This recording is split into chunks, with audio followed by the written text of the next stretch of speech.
मिरचीची भाजी विदर्भ आणि खानदेशातल्या लोकांसाठी ही फक्त भाजी नसून एक इमोशन आहे. ती भाजी कशी करायची ते बघूया. आंबट चुका निवडून धुवून घेतला, एका कापडावर पसरून ठेवला आणि त्याच्यावरून दुसरा कपडा घालून रात्रभर ही भाजी अशीच ठेवली. अशा पद्धतीने जर पालेभाज्या धुवून सुकवून घेतल्या तर त्या चिरायला खूप सोप्या जातात, हव्या तितक्या बारीक चिरता येतात. आता एक भांडं भरून मी आंबट चुक्याची पानं घेतली आहेत, 10-12 पालकाची पानं घेतली आहेत, 10-12 हिरव्या मिरच्या आहेत. ह्या मिरच्या अगदी कमी तिखट आहेत. तुम्हाला चालत असतील तर जास्त तिखट मिरच्याही तुम्ही घेऊ शकता. अर्धी वाटी तुरीची डाळ आहे, अर्धी वाटी किसलेलं सुकं खोबरं, मूठभर शेंगदाणे आणि 15-20 लसणीच्या पाकळ्या सोलून घेतल्या आहेत. तुरीची डाळ स्वच्छ धुवून त्यात पाणी घातलं. भाज्याही बारीक चिरून घातल्या, मिरच्याही बारीक चिरून यात घालायच्या आहेत. तुम्हाला चालत असेल तर तिखटवाल्याही थोड्या मिरच्या तुम्ही यात घालू शकता. शेंगदाणे आणि किसलेलं खोबरं घालून डाळ शिजायला जितका वेळ लागेल तितका वेळ ही भाजी प्रेशर कुकरमध्ये शिजवून घ्यायची आहे. लसूण जे आपण घेतलं होतं ते बारीक चिरून बाजूला ठेवायचं आहे. फोडणीत आपण ते लसूण घालणार आहोत. आता ही भाजी आपण व्यवस्थित घोटून घ्यायची आहे.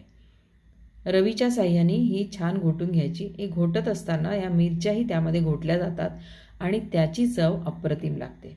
ही भाजी करण्याच्या अनेक पद्धती आहेत. प्रत्येक गावात ही भाजी वेगळ्या पद्धतीने केली जाते.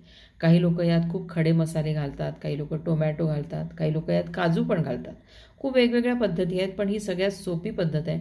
माझी वहिनी अशा पद्धतीने करते आणि आम्हाला ती भाजी खूप आवडते.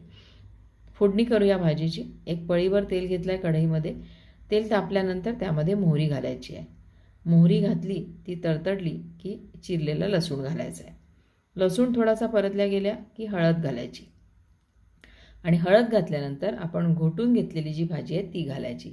अगदी कमीत कमी साहित्यामध्ये झटपट आणि अप्रतिम चवीची ही मिरचीची भाजी तयार होते. एक उकळी आली की चवीपुरतं मीठ घालायचं आणि 1 चमचाभर गरम मसाला घालून झाकण ठेवून थोडा वेळ ही भाजी उकळायची. अप्रतिम चवीची भाजी तयार होते. ही सर्व करताना घडीच्या पोळीबरोबर सर्व करा किंवा भाकरीबरोबर खूप छान लागते. यात वरून आपण लाल तिखटाची फोडणी वगैरे घालत नाही, कारण आपल्याला हिरव्या मिरचीची चव यामध्ये मुख्य अनुभवायची असते. हाताने फोडलेला कांदा या भाजीबरोबर जरूर घ्या आणि ही भाजी तुम्हाला आवडली का ते मला नक्की कळवा. धन्यवाद.